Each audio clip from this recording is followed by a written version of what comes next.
Hey there, you're listening to BD4, where there's no better way to get your Yankees and Knicks analysis. Yanks every series, Knicks every game, and MMA on occasion. Here's your host, RJ Carbone.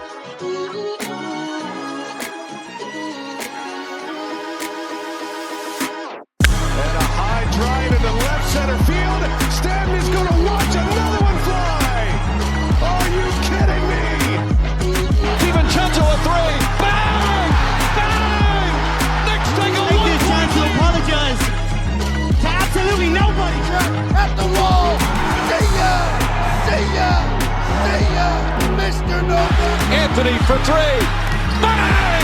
That one goes down and the game is tied. Rose, you shook up the world again. I did it again. My God did it, man. I really just had Gonna have to. Brunson running away. Oh my! He has been the best player to put on that uniform. Ball game over. Yankees win. The Yankees win.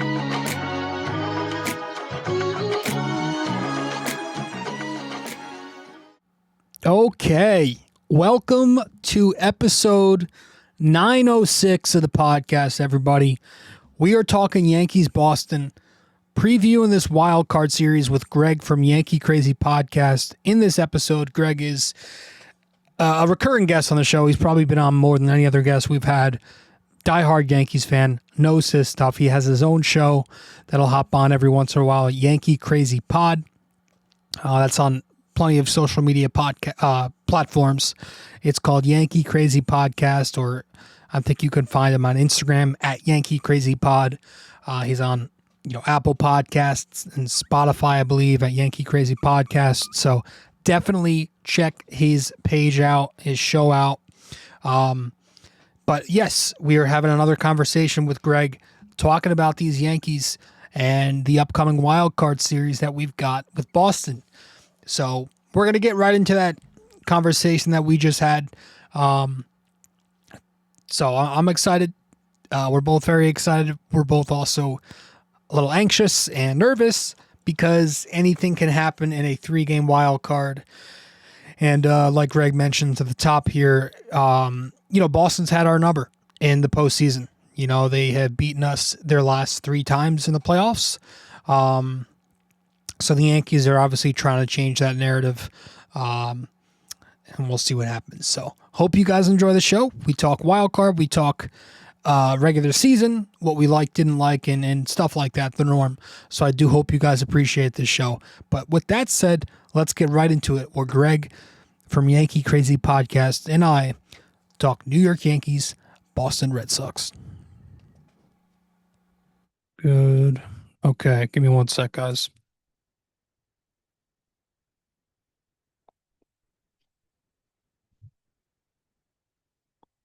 All right.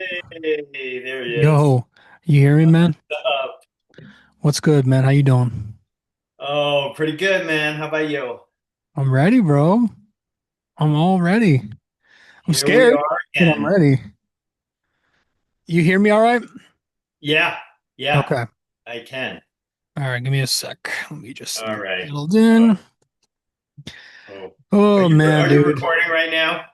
I'm gonna cut out whatever we don't, All need right. to Let put me just in. say, hold on one sec. Yeah, you're fine. Hi. It's a purple bag. It's a purple bag. Yeah. Okay, thanks.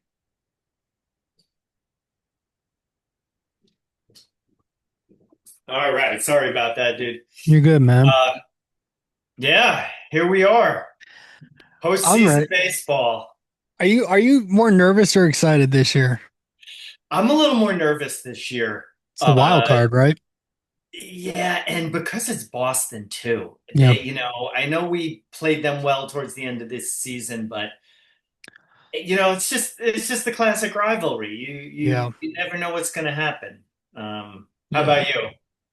I'm excited too, but I'm nervous, like you said, dude. I 3-game series scare the crap out of me. So Yeah, I know. I know. It's going to be wild. It's 6 p.m. here tomorrow night. So is that in the middle of the day for you guys? 3:00. Damn, man. Pacific time. I know. I'm like, well, gotta end the work day at 3:00 to watch. Shit. All right. Well, Yeah. I want to I guess we'll start off like just give us some of your thoughts on how the Yankee season went because before we hopped on here actually, dude, I looked back at our episode that we put out sometime in spring training. Yeah. And listening to some of what we said there, and I want to see how that matches up to now. So just give me your overall thoughts on what you thought of the regular season first. Yeah, I don't know, it's a typical Yankee past couple of years roller coaster season. Great start and then a slide and then, a little bit of hope and then bring it back down and then they finish strong. So, overall, I thought it was a very solid season. You take away those, what was it, 2 6-game losing streaks in, I don't know where it was, July, maybe end of July. I can't remember. That was when everyone was like, "Oh boy, this is not going anywhere." And you take away. I think I'm almost positive it was 2 streaks of 6-game losses, kind of close to each other. You 12 games, you split those in half, and we win the East. But and as I always say, my wife always teases and is like, "Oh, game number 152," and I'm like, every game matters, and this is why it comes down to the end. So, getting back to what you said, I gotta say a solid season. They did the right thing with a lot of players who were hanging on, like Stroman. Got rid of Stroman, didn't have that linger on too much. Mom, if you're listening, close your ears. DJ, I was gonna say, let DJ go.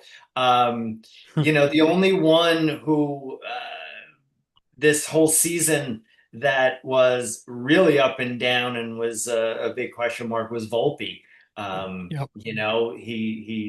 They stuck with him, and I think they wouldn't have stuck with anybody else. But I'm sure we're going to discuss that. But going off on a little bit of a tangent, but solid season, very solid season. Could have been better, obviously, but I'll take it. Yeah, man. I mean, going back to March, February, you lose Soto and you find out, sometime early spring training that you're not going to have Garrett Cole. There were question marks on whether Stanton was going to play this year or not. You didn't have Luis Heel for half the season. So, it was kind of looking really grim there for a minute. But the Yankees just always find a way to stay competitive. That's the one thing you have to appreciate about Cashman is he's going to give you a competitive team.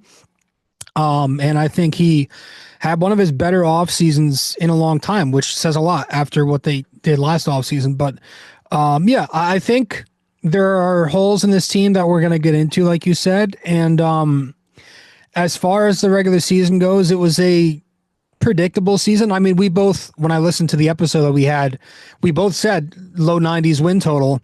I also think we both said division. So part of that's just like less underachieving and more Toronto having a really good year. But yeah, I mean, you look at those matchups that we played against them. If we would have just won a couple of those, or, if Devin Williams in the first half of the season was a little bit better than what he was, you could sit here and you can really nitpick a lot. But at the end of the day, they won 94 games, tied for one of the better 3 or 4 records in baseball. So they're going into the postseason as a wild card team. I have a lot of questions about this team, but I have my couple of like core questions that I have. Of course, there's a lot of strengths, but I want to hear a couple of things that maybe you're concerned about and a couple of things that maybe you're also confident about heading into tomorrow night. Yeah, number one, I think is, well, you can make a case for everything, but number one, bullpen. Yep. Which bullpen is going to show up? The one that ended the season really, really well. You sent me that stat. What was it? One earned run over whatever time frame. They were exceptional at the end, but there was definitely a lot of blips in there. Devin Williams has been, they've gone back to him in some high leverage spots. And what's going to happen to him come postseason? Is he not going to be up for it, or what? Doval, he's another one who is going to be everybody in the bullpen is going to be important. That is, to me, the biggest part of the playoffs, because it's usually a quick hook. Especially in this wild card with the 3 games, it's like every out is going to matter. Yeah. So I think the bullpen is going to be the biggest factor. And if they perform well, I think we'll perform really well. I think, as I said, you can make a case for anything. Is the lineup going to go cold altogether? That's got to be something. And what are the starting pitchers going to do? So, like I said, there's so many question marks, but I'm going to say the bullpen is the biggest key. Yeah, I would agree. I also think, dude, the Boston Red Sox are really good at putting the ball in play, and the Yankees have shown that against teams that are able to put bat to ball and teams that can run, the Yankees kind of, when they're forced to make high pressure plays, they kick, fumble, and throw the ball around. I feel like it's gotten better. We haven't seen many of that towards the end of the year, but still it'll come up in the worst of moments, like we saw in the World Series. So I feel like that's one thing that hasn't exactly gone away. That's probably what I'm concerned about most against this team. So if that's the case, then I'm kind of thinking like a balance of matchups and defense tomorrow. Like if you're having Crochet on the mound, I want to know what you think about this. I would probably have Goldschmidt play first, just because we know Goldschmidt is here simply because he mashes lefty pitching. Yeah. At the same time, like Rice is crushing it right now, but I just have this feeling because Boston likes to run on the Yankees, and I keep getting flashbacks of that Jose Trevino game when they stole 9 bases on him.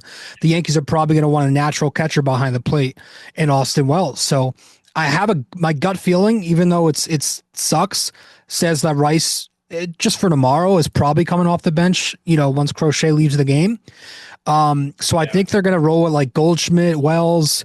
I saw Jack Curry put out a tweet that says Rosario is really good against Crochet. I'm wondering if he's going to play second or third.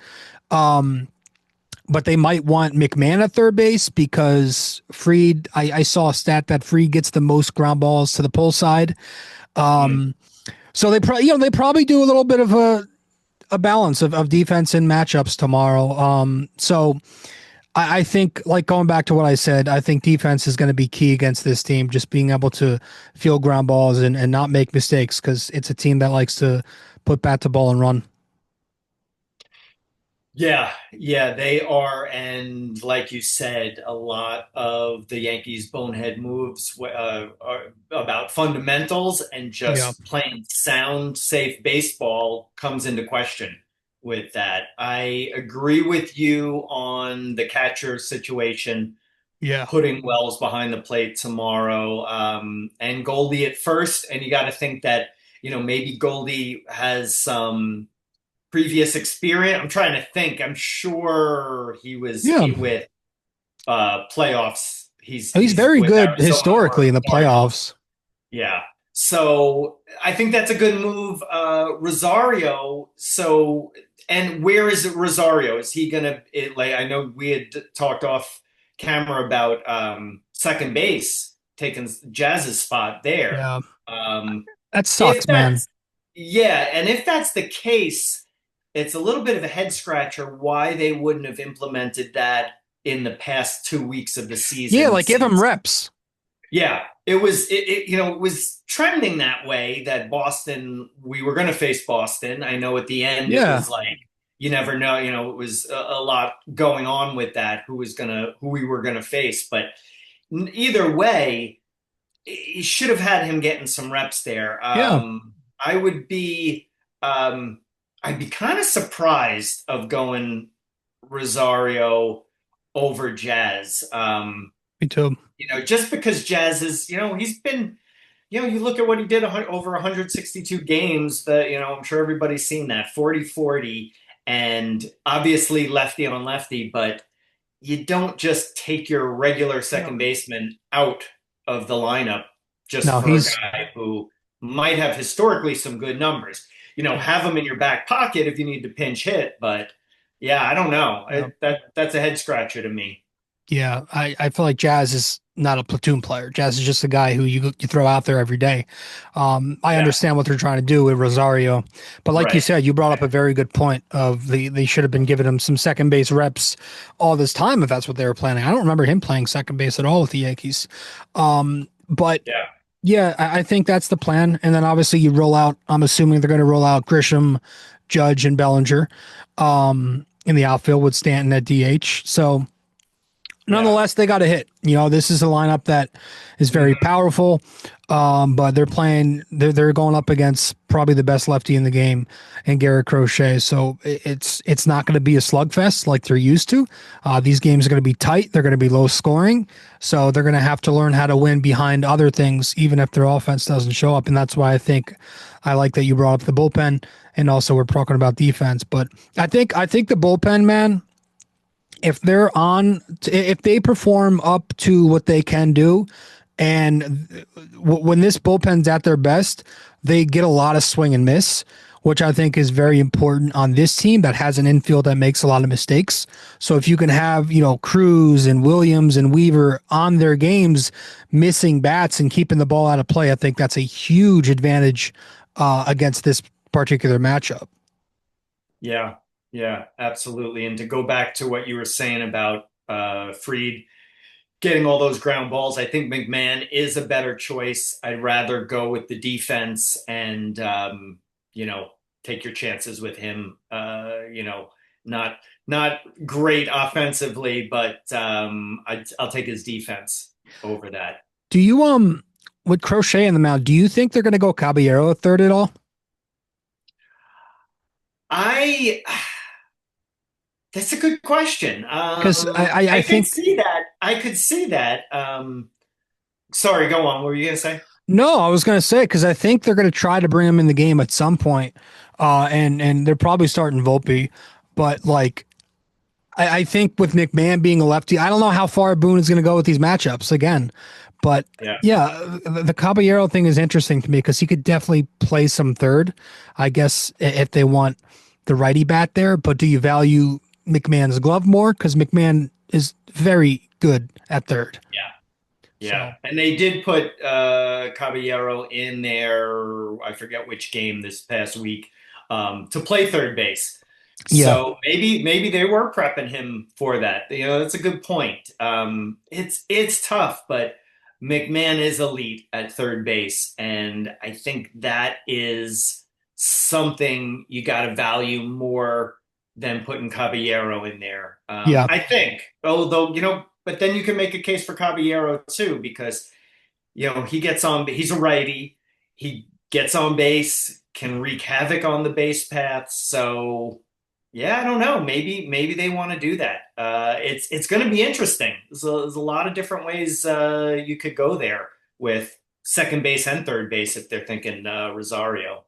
Yeah, should be. I'm sure whatever Boone decides to do tomorrow, there's going to be people who are questioning it because it's when you have a lot of offensive talent like this, there's going to be some people who are sitting every night.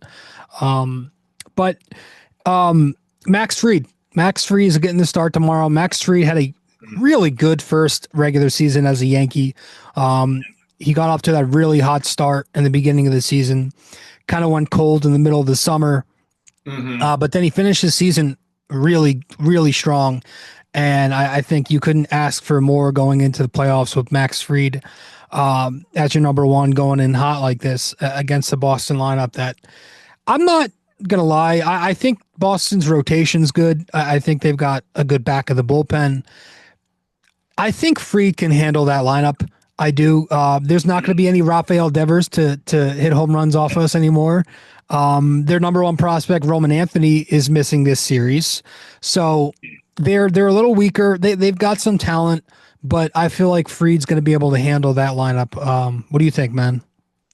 Yeah, Fried has been, like you said, you take out that little blip in the middle of the season, and he has been solid. Most wins in AL. Yeah. I'm not even sure if it was all MLB, but 19 wins. Amazing. That's just fantastic. I love that we are home in this series. I think Fried is going to be comfortable at home, and I think he's got World Series. He's a World Series winner with the Braves, so he's. I don't think there's going to be. Well, I'm sure there's going to be nerves no matter what. He's pitching first time for the Yankees in the playoffs, but I think he is the type of guy who's going to be really solid, not have any of the jitters, and have a really solid performance tomorrow. I've got a lot of faith in him. Yeah, me too. I agree. I guess the formula should probably be Fried gives you at least 6, and then if he gets into a jam, you hope that you can call upon like Cruz to get a strikeout. You go to Weaver, you go to Williams, they're going to use him regardless. And then you go to David Bednar, who's been really, really good for you since he's come here. So, yeah, that's probably the best formula to go to. Offensively, in this series, I want to go back really briefly to the lineup. It starts and ends with Aaron Judge. He is obviously he's one of the better right-handed hitters of all time. He has just had this amazing peak over the last couple of years where he's a guarantee to compete for the batting title, to hit 50 home runs. And I think, dude, I saw John Boy say it perfectly. He's like, Aaron Judge is if Luis Arias just started hitting 50 homers a year. It's like, yeah, like we would be flipping out if that happened. And I feel like people aren't talking about Judge enough. So I think Judge is key, because he's obviously had some ups and downs in the playoffs.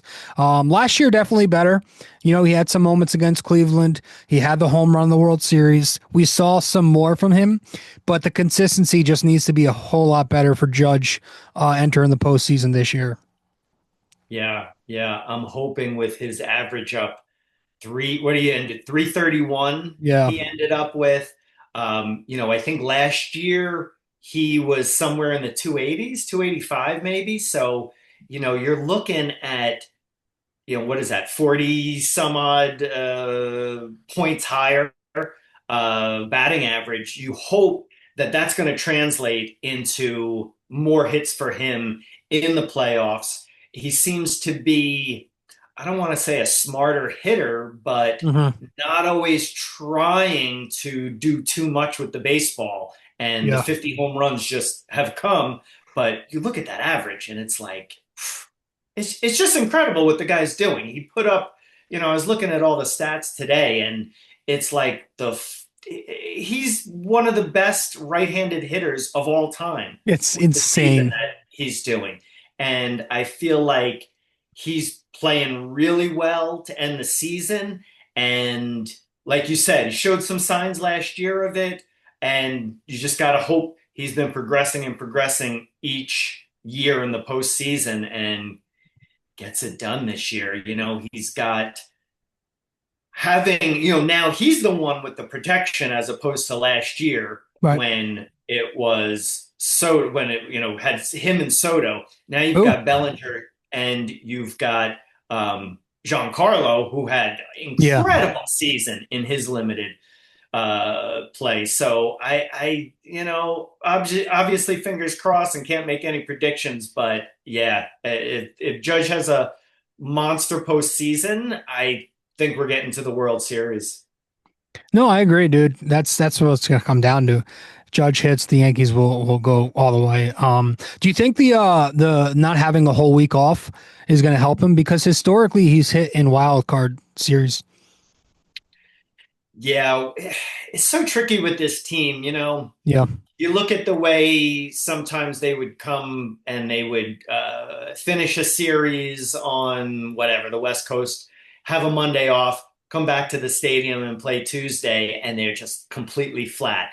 And wasn't always the what do they say? Your momentum's only as good as your next day's starter. So on the opposite end of that, Yeah. it wasn't like we were facing like the greatest starters, so they had an off day. It was just the bats went cold. So I feel like this, even though it's a tougher road to get to, I feel like there's less of a possibility of coming up flat. And especially that we've been home too. Finishing the season home, being home, not having to traveling back, and now you got 3 games, hopefully only 2 games at home. I think it's better instead of getting the week off. Like I said, tougher road to get there, but could be the type of thing where they're just completely flat after a week. But we'll see. We'll see. Did you hear the news about Game 3? No. The Boston, their Game 3 starter, Giolito, he is scratched. He's got an elbow issue, so he's out. Oh. So. Oh wow. Yeah. So it's Schlittler versus TBD for now. So that's a big deal because Giolito can pitch. Yeah.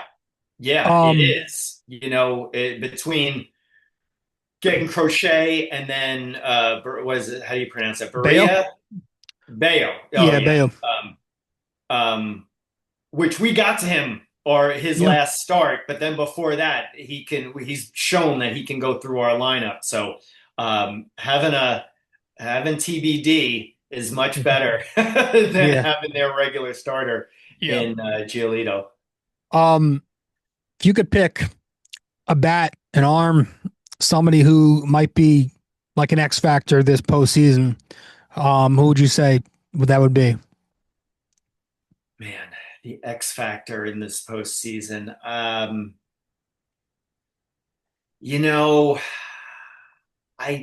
Ben Rice just keeps sticking out to me because took mine.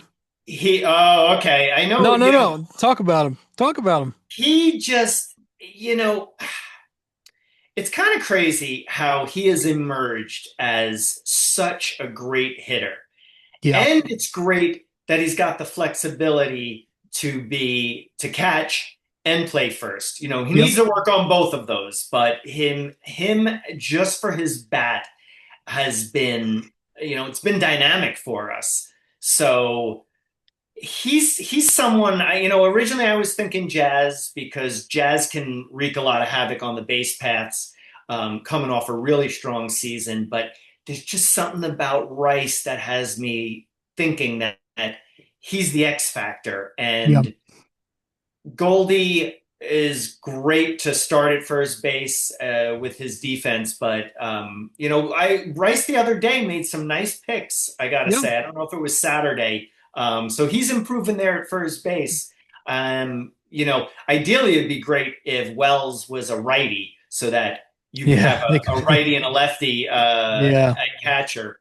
But I just think Ben Rice could be that big X factor for us. Yeah, I agree. I think the Yankee lefties as a whole are just so key in this series where you're going to play 2 games at home. Like just having these guys who, and you got to give credit to the Yankees for, they didn't just go out and grab random lefties. Like they knew what they were doing. They went out and got lefties who had swings tailored for this ballpark, and they just built the perfect balance in the lineup, just taking a chance on Trent Grisham, giving him a shot early this year. Last year they didn't use Trent Grisham at all. This year they said, all right, let's give you some reps in April. He had a red hot start to the season. They kept him in there and he became the starting left fielder over their number 1 prospect. That's how good he's been. They took a chance and they traded for Cody Bellinger. Not a lot of people wanted that contract. He has an erratic history, but they saw that swing, they saw this ballpark, and they said, well, he could be perfect. And he ends up having a season where he was just shy of 30 and 100. Getting Jazz Chisholm in here last summer.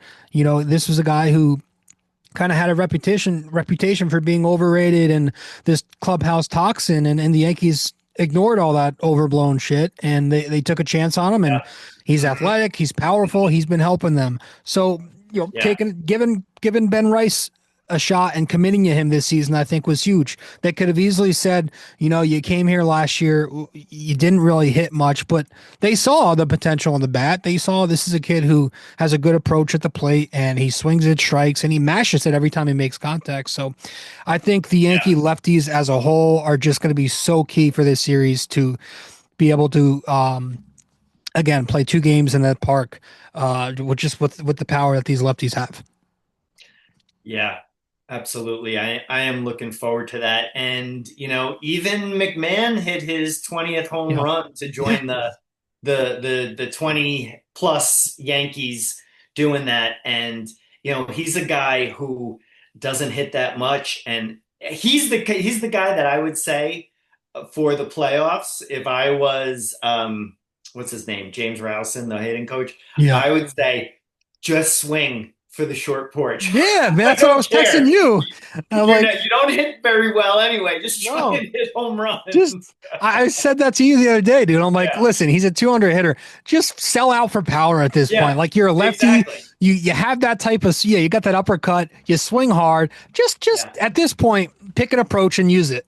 Right. He's the only one I'd say that to on the whole team. No, for sure. For sure, dude. I agree with that. Yeah.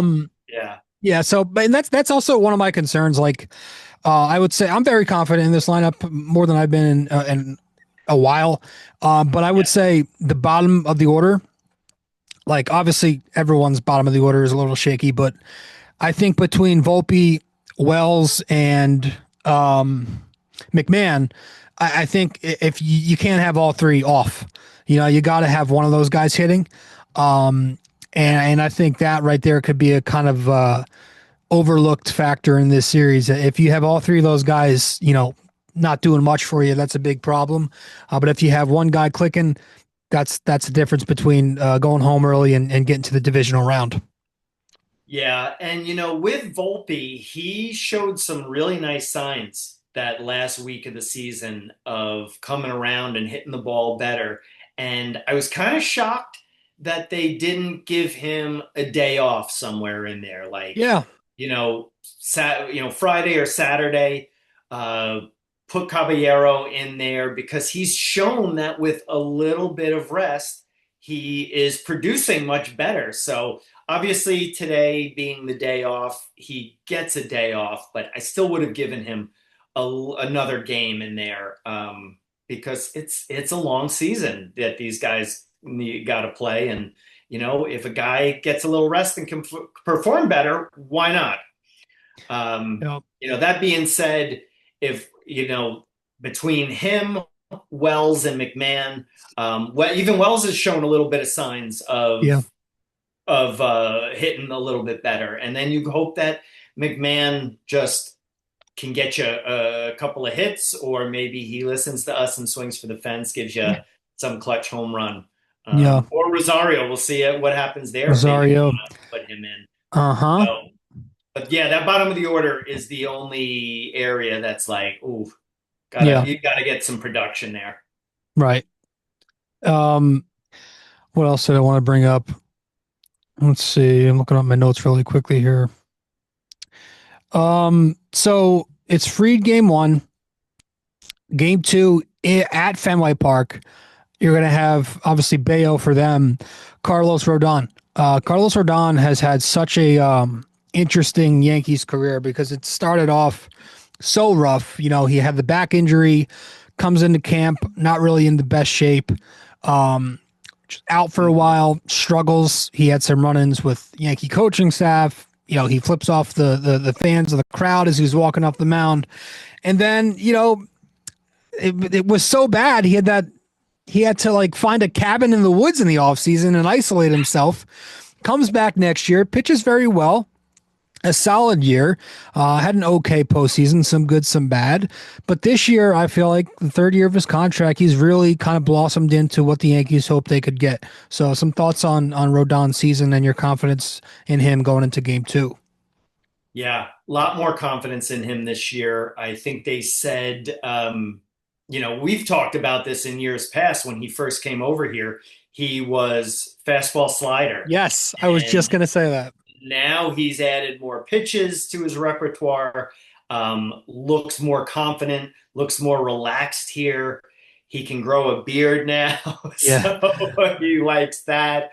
Looks much better with the beard than the mustache, definitely for him. Yeah. And I've got a lot of faith in him. I think he has had such a solid season. What did he finish? 18 wins? Yeah. Really incredible. Between Fried and him, 19 18 and wins. 18 wins. Just, yeah, incredible. I saw him. I saw an interview with him the other day, and just seems more relaxed. Seems that the pinstripes fit on him better, and he's performed. I feel really good about him. Another year of experience of last year's postseason. And I think it's just going to help him. And he's a dog. He's a dog out there. I've got a lot of faith in him for game 2.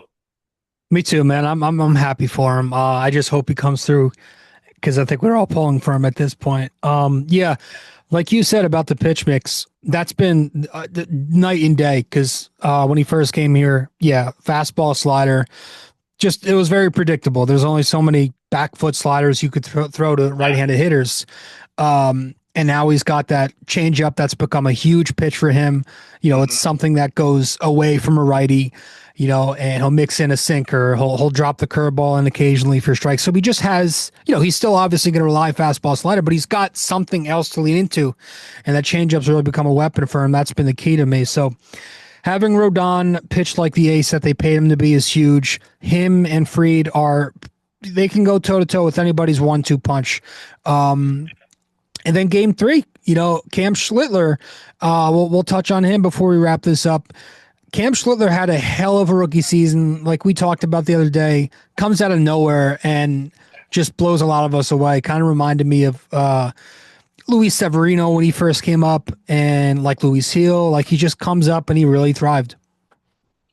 Yeah, incredible surprise having him just, when you look at where he had come from throwing like low 90s to now gotten 99s consistently, and just it's like a blessing that we even got this guy out of nowhere. It's such a great story, and hopefully we don't even go to a game 3 and he doesn't have to pitch. But if we do, I've got a lot of confidence in him. He's gotten better and better pretty much every start. Had a couple of rough games in there, like that game a couple of weeks ago where he got 2 outs in the first inning and then he gave up 5 runs, I think, in the first. But still stayed in there and gritted out. I think that was a game against Crochet and the Red Sox, maybe. The game where they kept fouling everything off on Sunday night. He held. I think that was the game. He held that 6 runs, didn't go further. Or maybe I'm thinking of Will Warren. But there was one game where Schlitter. Not the first time, man. I know. I keep messing up his name, but anyway. Cam is great addition. So lucky to have him, and those 3 guys, if he keeps pitching the way he's been pitching, and Fried and Rodon, we could be unstoppable this postseason with those guys. Yeah. I think it goes one of 2 ways, man. I think the Yankees get swept, or I think the Yankees win this series and they go back to the World Series. I do. I think I don't think there's an in-between. I really think this might be their toughest series yet. But if they can find a way to scrap together 2 wins, then I am not really afraid of the competition, at least in the American League playoffs, that gets in their way. So I'm gonna make a prediction here, and then I want to ask you for your prediction. But I'm gonna say it's Yankees in 3. I think it's gonna be a hell of a grind. I think it's gonna be tough, maddening. A lot of us are gonna talk shit, but at the end of the day, I'm gonna say they get it done in a game 3 at Yankee Stadium. What about you, man? I agree. 3 games. it's no matter how you slice it, it's Yankees, Red Sox. It's the postseason. Everybody gets juiced for this, and it's going to be, man, what a way to start the playoffs. It is going to be nuts, I think. And I think we can get the edge over them, but definitely nervous. Definitely feeling the nerves on this one. So let's hope. All right, man. Well, let's get that pool ready for us. We gotta bring back those pool jumps. Yes, pool jumps will be happening. So let's see. Let's count it out.